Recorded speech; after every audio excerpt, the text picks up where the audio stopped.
Bismillahirrahmanirrahim. I'm Irfan Hussain, and our today's topic is acculturation, that is the series of our TEFL program.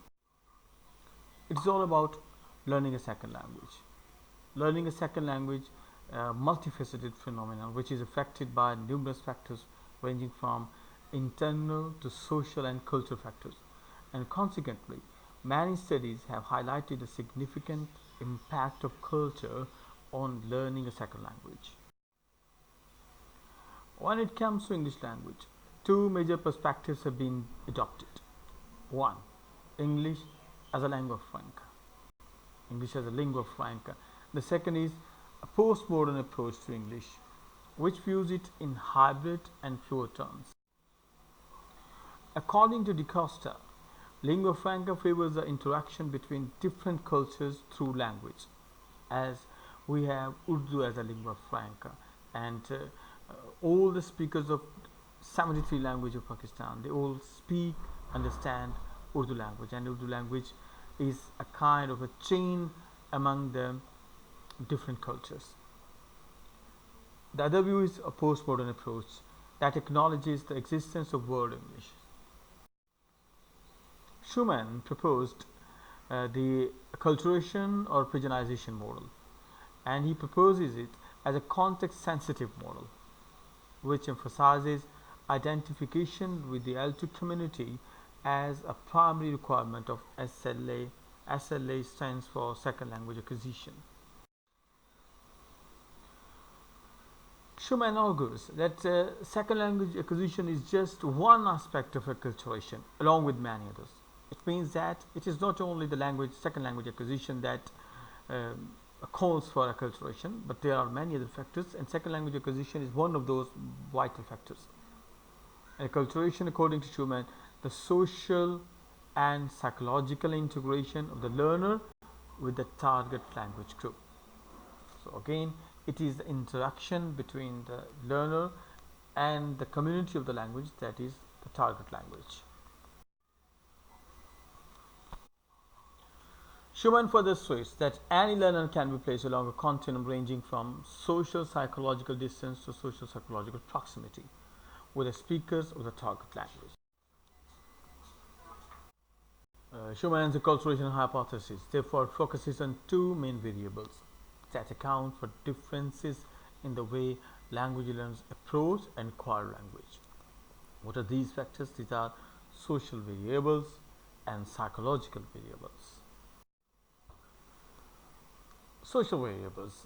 A degree of social distance an L2 learner has to the target language. For example, if I English language learner, so what is my introduction, what is my closeness, or what is my distance from the target language community.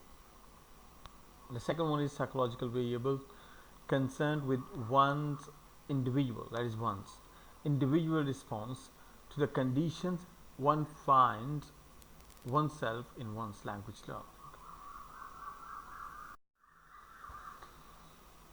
Schumann places both social and affective psychological factors on similar scales and makes it assertion that a learner's success in second language learning is dependent on the amount of acculturation, the degree to which they have reduced the social and psychological distances.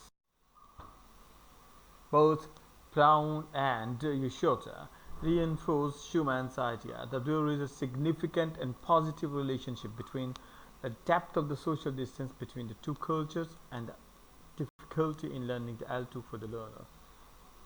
So the distance between the cultures and learning are directly proportional to each other. What is the taxonomy of the factors? According to Schumann, there is a taxonomy of factors which controls social distance that determine how close an individual will come to becoming like the target language group. What are the factors in this taxonomy? Dominance, subordination, relating to the perceived status as a group in a relation to another. Integration pattern, assimilation, giving up your own lifestyle in favor of another. Culturation, preservation, how much of your own culture you hold on to. Degree of inclusion of both groups. The two groups share the same social facilities or have different social facilities. Low employer and high employer. Degree of cohesiveness of second language learning group. Intra-group context as cohesive or inter-group context as a non-cohesive. Size of second language learning group. Degree of congruence of the two cultures. The culture of the L2 group may be different or similar to the target group. Intergroup attitudinal evaluation, positive or negative attitudes to each other. Then the types of acculturation. Schumann's model distinguishes between two types of acculturation. Type 1. The learner becomes socially integrated, developing social contacts with the L2 speakers who provide him with input while continuing to retain the lifestyle and values of his own native culture. This is similar to Barry's integration strategy. I am learning a second language, but still I am sticking with my own culture. This is a type 1.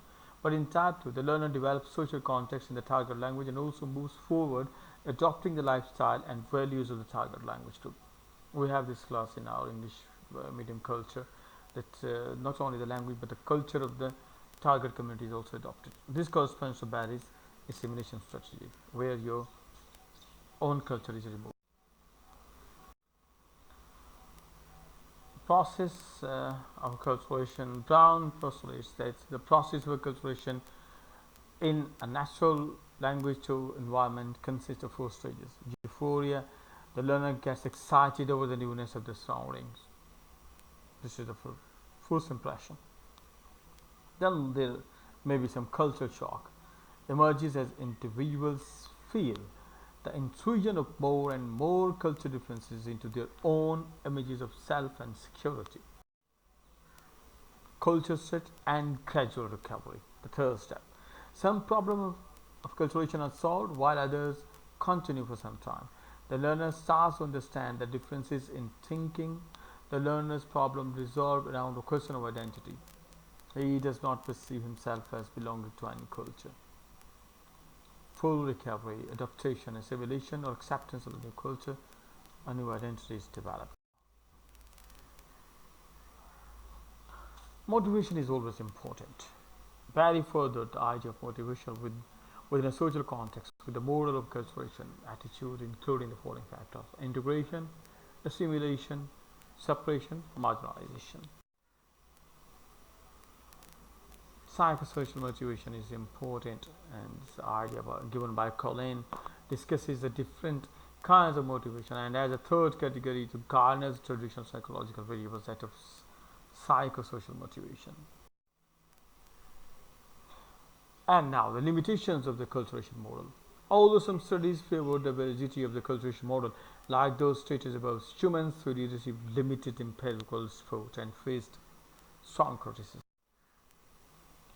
As a fundamental criticism against the significance of the cultural factors in second language acquisition, Tash echoes that cultural aspects are quite often not so readily identifiable, and that individuals may succeed in SLA despite the social conditions. Moreover, according to Monti, there are some learners that will be determined to succeed irrespective of any of the conditions that present themselves, and those learners that will not be successful regardless of favorable social circumstances. So determination and motivation is more important than the cultural harmony. This implies that individual learner differences, such as learning style and effective state, are more distinguishable as attributing factors to SLA than the social conditions. Therefore, we should avoid making generalization about the importance of culture. Another problem with applying the acculturation model in talking about macro level group to groups relationship in general may be that these analyses take into account only one dimension of the many levels of relationships experienced by learners. A more complete picture may be achieved by including the micro level effects of an individual, personal, social network. Thank you. It's all for today. If you have any questions, you can ask me on my YouTube channel, and you can email me, and I will try to answer it. Thank you very much.